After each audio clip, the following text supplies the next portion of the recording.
Hi అండి, అందరికీ నమస్కారం. మనం మంచోళ్ళమా చెడ్డోళ్ళమా అనేది సమాజానికి అవసరం లేదు. వాళ్ళ అవసరాన్ని బట్టి మనల్ని మంచి వాళ్ళని చేస్తారు, లేదంటే చెడ్డ వాళ్ళని చేస్తారు. మాటల్లో అబద్ధమున్నా పర్వాలేదు, కానీ చూపించే ప్రేమలో మాత్రం అబద్ధం ఉండకూడదు.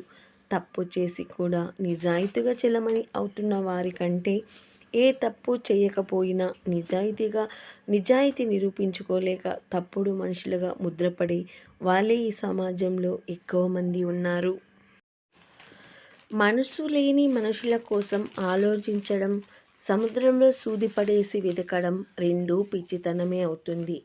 గోరు పెరిగితే దాన్ని కత్తిరిస్తావు తప్ప వేలును కాదుగా. అలాగే మనస్పర్ధాలు పెరిగితే ఆహాన్ని కత్తిరించు, బంధాన్ని కాదు. నీ బాధలు అనుభవించాలి, అప్పుడే మన గుండె ధైర్యం తెలుస్తుంది. కొన్ని మాటలు భరించాలి, అప్పుడే మన సహనం విలువ తెలుస్తుంది. గర్వం ఒకటి చాలు జీవితంలో సర్వం కోల్పోవడానికి. ధైర్యం ఒకటి చాలు జీవితంలో ఏదైనా గెలిచి సాధించడానికి.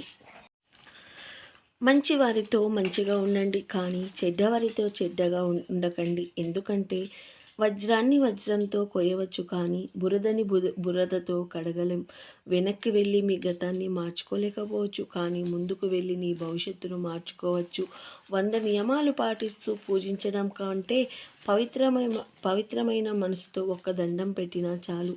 నిజంగా భగవంతుడు నీ సంతోషపరిచినట్లే. మనసాక్షి వద్దని చెప్పే పనులను ఎవరు చెప్పినా చెయ్యకూడదు. రోజుకో రకంగా మన వేషధారణ మార్చుకోవచ్చు, కానీ రోజుకో రకంగా మన మనసు మార్చుకోకూడదు. గమ్యం ఎప్పుడు నీ గుమ్మం ముందుకు రాదు, నువ్వే దానికోసం పరిగెత్తాలి.